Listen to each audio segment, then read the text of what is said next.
Ayan, good evening. Good evening po sa inyo lahat. Ayan, hari nawa ay nasa mabuti kayong kalagayan. Muli, nandito naman si Kapepe, no? Kaya lang wala akong makitang viewers, no? Pero naka-live naman tayo. Okay? Magandang gabi po sa inyo at hari nawa ay nasa mabuti kayong kalagayan sa mga oras nito. Muli, bago ako magsimula, ako po ay lubos ng papasalamat sa Diyos Ama sapagkat siya lamang kadlungan ng kalaman at kagalingan, wala nang iba. Okay, at tayo lubos ng papasalamat sa pamunuan ng Pilipinuan sapagkat tayo na imbitahang muli, no, para mag-live dito. At ngayong araw naman ang pagbabalik ni Kapepe para mag-online palagi, no? Kasi tapos na yung ating personal na gawain. At ngayon magbabalik tayo sa pag-live dahil sa kahilingan ng nakararami, no? Kaya lang bakit kaya gano'n, no? Walang makitang viewers. Ayan, pero dito sa kabila, no, meron dito nakalagay 12 viewers. Okay, magandang gabi po sa inyong lahat. Dito na lang siguro ako titingin, no? At ang topic natin ngayon sa gabing ito, dahil ito ang unang araw ng ating pagbabalik sa live, ay question and answer muna tayo. No, doon sa may mga gusto magtanong about sa kulam, kung ano nga ba ang kulam, bakit nga ba nagkulam, or barang man yan. O sa madalit sabi, ang topic natin ay paano nga ba malalaman kung biktima ka na ng kulam o ng itim na kapangyarihan. Kasi sa panahon ngayon, ayun, may nakaano na tayo ng may nag-message na, no? Mafit Cuevas, thank you for watching. Good evening po sa inyo. Ngayon po ang ating pagbabalik sa pagla-live dahil matagal tayong nawala. Excuse me. Dahil naman sa kahilingan, tulad ng aking pangako na habang buhay manggagamot, pero like kong sinasabi, ako nga po pala si Kape, doon sa mga bago na hindi pa ako nakapanood. Ako pa ay spiritual na mga gamot, no? Ang karamihan sa ginagamot ko 70% sa ibang bansa o mga OFW kahit siyang panig ng daigdig. At 30% naman sa Pilipinas, online healing Luzon, Visayas, Mindanao. Online healing through video calls. Personal nung wala pang pandemic at home service depende naman sa kakayahan. Yan. Sa mga nagtatanong sa aking FB account, no? Sa mga bago po na hindi pa alam, ito po ang aking FB account. Yan, ito po. Yan, nagpalit ako ng profile ha. Yan, kasi may nakarating sa akin balita na mayroon na baka may nanggagaya daw at saka may nagpo-post na scammer, no? Ang aking mga transactions naman ay mga Tagalog, no? O basa mo sa magpapatingin, sa magpapagamot, puro po Tagalog yan. No, ang masasuggest ko lang dapat intindihin, no? At ito ay walang pilitan, no? Maraming mga gamot na libre, may mga bayad, magpapatingin ka may bayad. Sa iba naman libre, yung iba naman magpapagamot walang bayad, yung iba naman may bayad. So, mayroon tayo kanya-kanyang kalayaan. So, ang panggagamot ni Kapepe ay walang pilit. Doon lamang sa mga gusto. At para malaman ninyo kung paano tayo nanggagamot o anong pamamaraan natin panggagamot, kung friend kita sa Facebook, mula luma hanggang bago mapapanood mo, no? Mga panggamot online healing through video calls, personal, mga testimonies nila, mga kung friend kita sa FB, mababasa mo itong lahat, no? Ito ang aking FB account sa mga nagtatanong. Okay? Yan. Ang live show kong ito ay hindi ako nanghihimok na kayo magpatingin sa akin o magpagamot. At tayo nagbibigay lamang dagdag kaalaman, baka sakali makatulong sa inyo kahit sa maliit na kapamaraanan. No, kung ayaw nyo sa akin magpatingin, ayaw nyo magpagamot, malaya po tayo makapili. Marami pong manggagamot dyan. No, may libre, may bayad, kayo nang mamili. No, kung saan nyo gusto. No, kasi bawat panahon ay talaga namang may nakatakda. No? May panahon ng kapanganakan, may panahon ng pighati, may panahon din naman ng kagalingan, at may panahon din naman ng kamatayan. No, malay mo, ito na ang panahon na nakatakda para makatulong sa inyo kahit sa maliit na kapamaraanan. Hari nawa ay makatulong po sa inyo. Pero kung alam naman ninyo na hindi makakatulong sa inyo, ang live kong ito o ang pakikipag-usap ng Kapepe, malaya naman po kayong lumabas sa live show na ito. Okay? Kasi marami kasi mga hindi rin maganda ang kaisipan, no? Yung sabi nila, scammer. Pag ang isang manggamot daw may bayad, scammer. Mali yun. Kasi pag sinabi mong scammer, o na-scam o nanloloko, may fraud. Pero kung nagbayad ka at may pinagawa at ginawa naman siya, so hindi yun scam.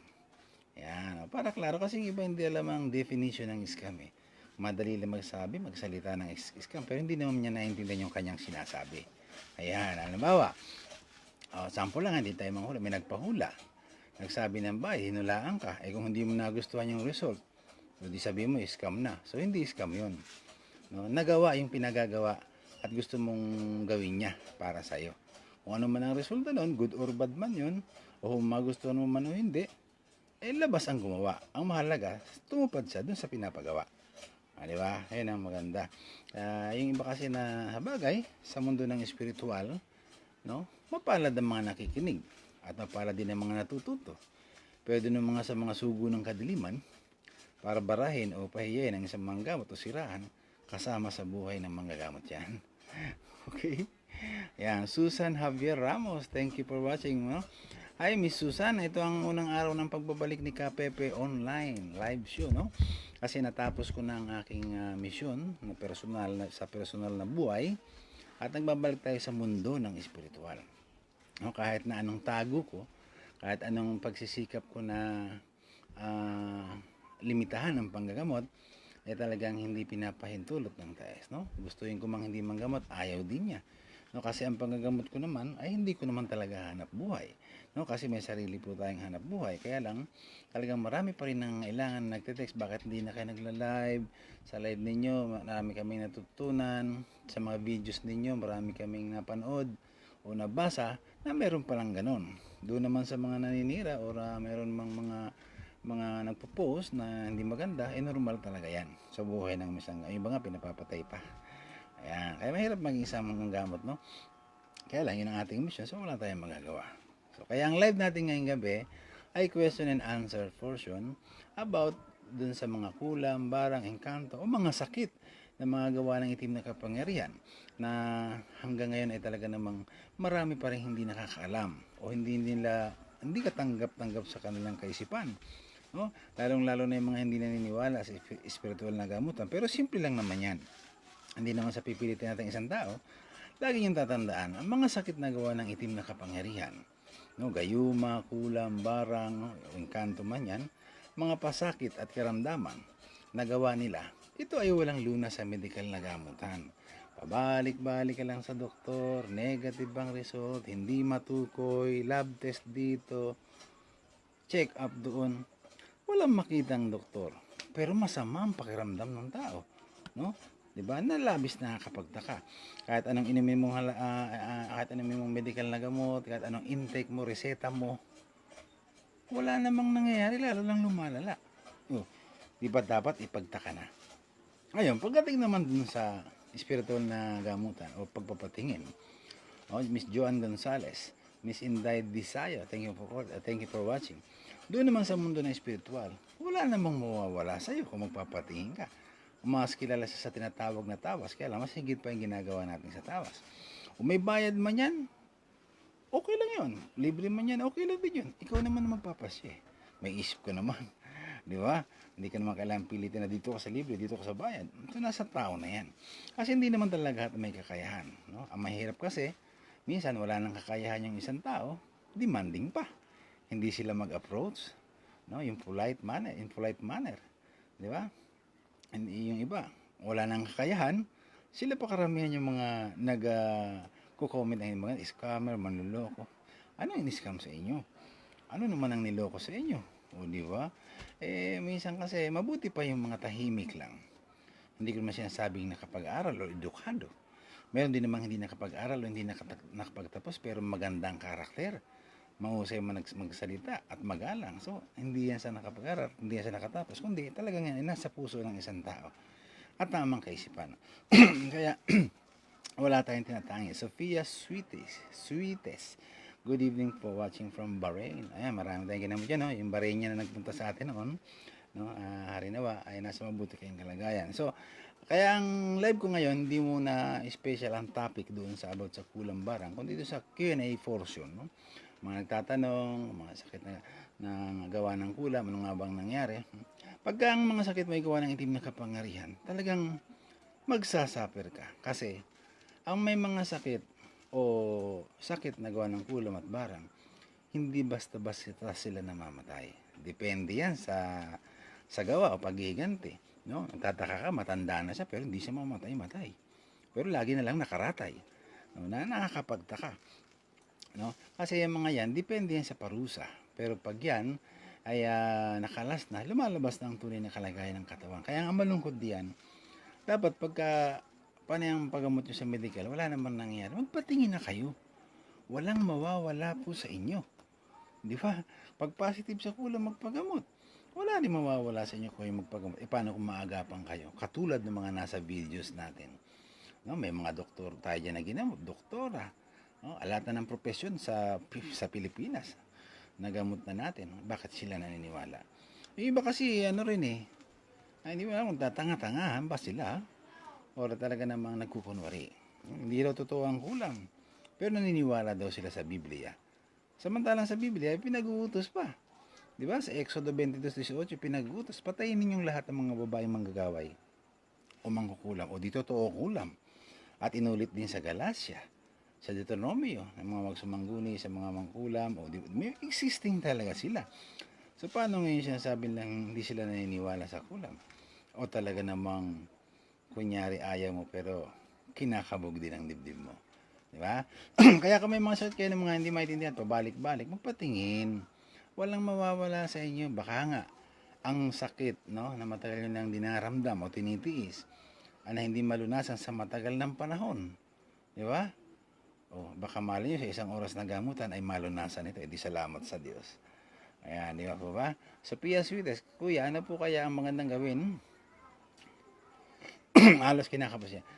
Marami rin hindi nakakaalam, no? May Sofia, no? Ang akala ng iba, ang nagagawa lamang ng kulam ay bigyan ng karamdaman, no? Pasakitan ng katawan ng isang tao na biktima nito. Marami pa rin hindi nakakaalam hanggang sa ngayon na pag ang isang tao ay may kulam, no? Lamang ang kamalasan nito sa buhay. Pag may kulam ka, automatic lamang ang kamalasan na daranasin mo. Kasi ang kulam ay isang lihim na pamamaraan para patayin ang isang tao ng dahan-dahan at lihim. Unang binibira nito ay ang kanyang physical na katayuan, no? Yung kalagayan, no? Sirain ang kanyang kaisipan. Pangalawa, para maganap ito matindi, sisirain niya yung negosyo mo, kamalasan, no?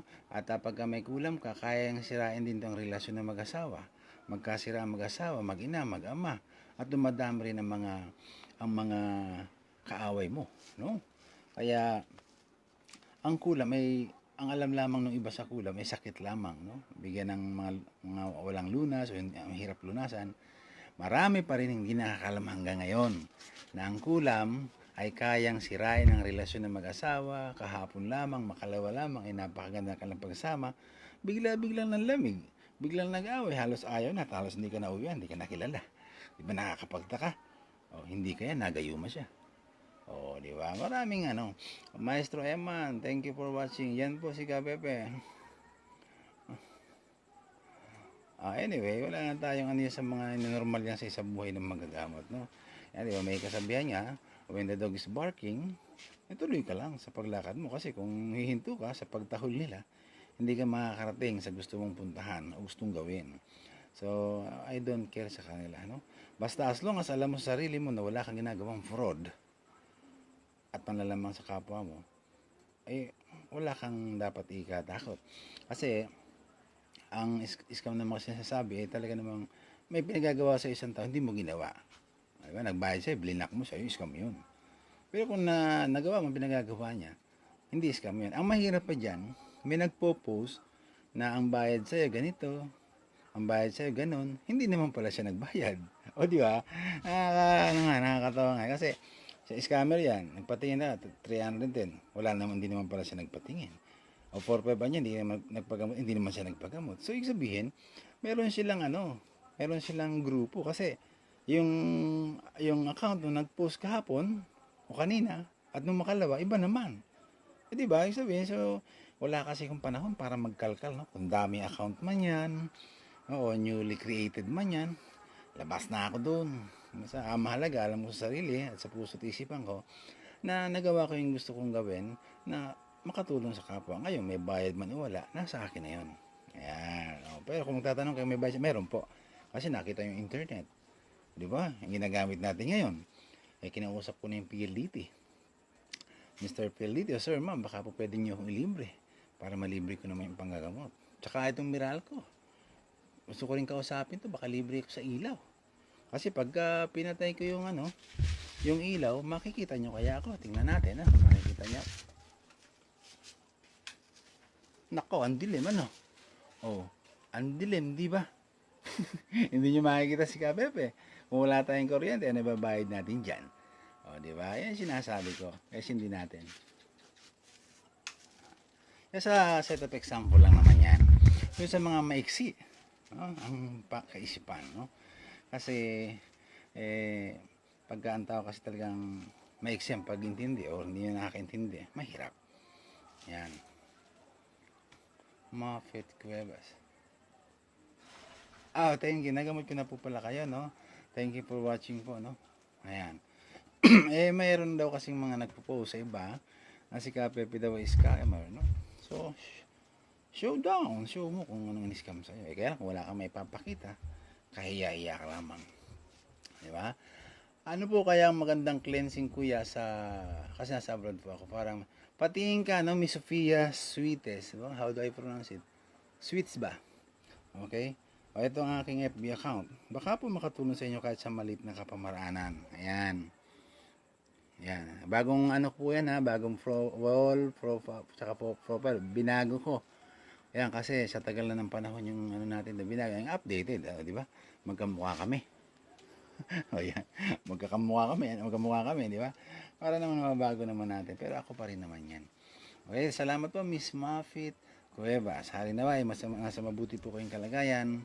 At huwag makalimot sa Diyos Ama, sapagkat ang Diyos Ama, siya lamang kadlungan ng kalaman, kagalingan, wala nang iba. Doon sa mga nagtatanong kung paano ang pamamaraan ng panggagamot ni Kapepe, pwede nyo po akong i-add sa Facebook. Ito po ang aking FB account. Yan, at mapapanood po ninyo lahat ng aking pamamaraan. Online healing through video call sa ibang bansa o kasyang panig ng daigdig sa Pilipinas, Luzon, Visayas, Mindanao, personal, home service, at mga testimonies nila. Okay, ulitin ko, hindi po ako namimilit at hindi ko po kayo iniinganyo na sa akin magpatingin kung may kulang kayo wala, at hindi ko rin kayo iniinganyo na magpagamot sa akin. Yan, mas iniinganyo ko kayo na maghanap ng gusto nyong patingnan at kung saan nyo gusto magpagamot. Di ba? Maganda ng deal yan, ha. Para naman sabihin ng iba na, Kapepe, kaya naglalab yan para kita magpagamot. No. Kahit di po ako manggamot, kakain po ako. Kaya kasi masipag po si Kapepe mo naman. Itim-itim na natin. Naglalako tayo ng paninda. Diba? Namimili tayo ng mga kung uling, saging, sa bundok pa lang gagaling. Kasama na rin ang halamang gamot. Kaya kung manggamot man ako, online man o personal, kagustuhan ko na yon. Walang pwede magdikta sa akin sapagkat may sarili kong kaisipan. Ang pangako ko sa Diyos Ama ay manggamot ako, Wala naman akong pinangako sa Diyos Ama na manggamot ng marami. Araw-araw. Ang pangako ko sa Diyos Ama ay manggamot habang nabubuhay. So kung ilan man yun, ako naman susunod. Di ba? Hindi ako pwedeng diktahan ni naman. Yan, okay? Ayan, hindi natin nababasa yung ibang messages dito, pero sa isang cellphone nababasa natin. Yan, salamat kay Maestro Eman. Madali pong matwist yan. Yan, wala na kasi kung panahon sa ganyan Saka hindi sila makakatulong sa. Di ba may kasabihan nga, ang taong ayaw sa'yo, huwag mong pilitin. Kasi ang mga tao na ayaw sa'yo, nagbibigay ng sakit ng ulo, sama ng loob, iwanan mo sila, maghanap ka ng bago na magiging masaya at makakatulong sa'yo. Kahit nga ka maghanap, kung ayaw sa'yo, biit. Diba? Doon ka sa gusto sa'yo kasi hindi ka magiging maligaya. Yan. So, okay. So, yan po ang ating live short for tonight. Dahil sa pangako ko na magla-live ako. At sa madarating pang araw, hari nawa ay tuloy-tuloy na ang aking pag-live. Sa araw-araw o umaga man, hapon man o gabi, ay hari nawa ay magampanan ko ito, Pero lagi kong laging tatandaan, lagi kong sinasabi, dagdag kaalaman ito. Iwasan nyo ang post sa platform ng picture mo, ang tunay mong kapanganakan at ang buo mong pangalan. Baka mamaya isa sa friends list mo, may lihim na galit o inggit sa'yo, shoot ka sa banga ng kulam. Ayan, di ba? Dahil yung iba dyan, pati mga anak, pinopost. Nakita mo naman sa video, di ba? 2 years old, pinalaki ang tiyan. Nalabis na nakakapagtaka, anong kasalanan ng bata? Nung sabi ko sa'yo na baka ikaw ang puntirya. Pero anak mo inuna para masamsa ko, di ba? Positive. Good evening po, Miss Rowena Basas. At marahay na banggi sa Indogabos sa mga kabikulan. Ayan, si Kapepe po ay purong Bicolano, no? At na talaga namang tayo ay nagsisikap din maghanap buhay, pero hindi natin hanap buhay ang panggagamot. Mas gusto kong walang ginagamot. Bakit? Bawat gamutan ng isang kumbatero manggagamot, nakataya ang buhay. Kahit bayaran mo ako ng 100,000 kung ako madidisgrasya, hindi kayang kainin o iiwan sa pamilya ko, kulang na kulang yan. Diba? Pero kung mag-establish ako ng hanap buhay, no, mawala man ako, may magpapatuloy nito. Pero ang panggagamot ay talaga namang pinili. No? Kahit marami kang pamilya, kung hindi sila pinili maging manggagamot, hindi mo maiiwan ito sa kanila. Pero ang hanap buhay, pag pinagsikapan at pinagtsagaan mo, mawala ka man, meron magtataguyod nito. Kaya hindi natin hanap buhay ang panggagamot. O mga inggitero dyan, na mga sa online, no? mga hindi pinagkaloban ng kapangyarihan na o hindi naman kapangyarihan, kaalaman para magawa ang gawa namin. Huwag ko mainggit. Manalangin ka sa Diyos Ama. Hari na may pagkalob din sa iyo mga ipinagkalob sa amin. Ayan. Diba? Maray na banggitabi po. Manay, Rowena. Ayan. At sa inyo naman po, magandang gabi po sa inyong lahat. No? At good evening po sa inyong lahat. Salamat sa panonood ninyo. No? So ito lamang ang ating, excuse me, ang short live para lang ipaalam sa inyo na ang pagbabalik ni Kapepe sa online. No? Doon sa mga ayaw tayong mapanood, exit ka na. Pero doon naman sa gusto makapanood at baka makarinig kayo ng dagdag kaalaman at makatulong sa inyo sa matagal nyo ng problema, no? At mga sakit na hindi maintindihan, baka ito ng panahon ng inyong kagalingan, harinawa ay maging instrumento tayo sa matagal nyo ng lunas na hinahanap. Yan, sa mga gusto magpatingin, ito pong aking FB account. Yan, pero kung may alam kayo na gusto nyo magpatingin, doon kayo magpatingin. Di ba? Pwede nyo akong i-add sa Facebook, pwede kayo manood, pwede kayo magbasa. Pag sawa na kayo, i-unfriend nyo na lang. Ayan, okay? So, yan po ang ating short live for today, for tonight. Hari nawa po ay naibigan ninyo. At hari nawa ay magpapatuloy ng aking paglalay para po makapagkalob sa ng dagdag kaalaman. Okay? At isa pang dagdag kaalaman, no? Iwasan yung mga bili ng pangontra. No? Na hindi kayo sigurado. Kasi, para sa akin, ang isang pangontra ay nagiging mabisa lamang kung galing ito sa isang manggagamot o may kaalaman sa pangontra. Pero kung bibili ka at hindi mo naman nakikita ng gagamot siya o wala kang balitan ng gagamot siya, baka hindi makatulong sa inyo. Kasi ang isang pangontra na buhay, pag sinuot na may sakit na gawa ng kulang o barang, lalo itong lumalala. Hindi po ito gumagaling, baka hindi makatulong sa inyo. No? Kaya dapat malinis muna ang katawan, magpagamot at pagsuot ng pangontra, saka ito gumagana.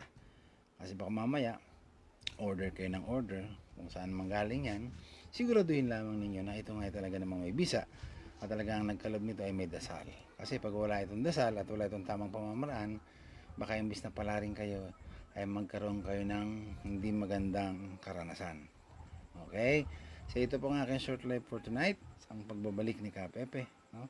Hari nawa po ay makatulong sa inyo sa darating na panahon, no? Sa matagal nyo ng problema at hinahanap na lunas ay may pagkalob sa inyo. Pero like ko sinasabi, ang susi ng kagalingan ng isang tao ay ang kalinisan ng kanyang puso at isipan sa pagtawag sa Diyos Ama na siyang may gawa ng nakikita at hindi nakikita. Kahit anong kaalaman at kapangyarihan isang manggamot may pinagkalob sa kanya, kung ganun man. No? Kahit anong sino pa manggamot sa iyo o kahit anong doktor pang mawak sa iyo, kung ikaw mismo nakakaranas ng kamalasan sa buhay o sakit na hindi maintindihan na hindi ka marunong tumawag sa Diyos Ama, hindi ka gagaling. Do you agree? Okay, sa mga nag-agree, pa-heart naman dyan. Okay? So, ito po ang ating short live for tonight. Hari nawa po ay nasa mabuti kayong kalagayan at like sinasabi, huwag makalimot sa Diyos. Okay? Diyos marahin ang bangis yan, boss. Bye-bye.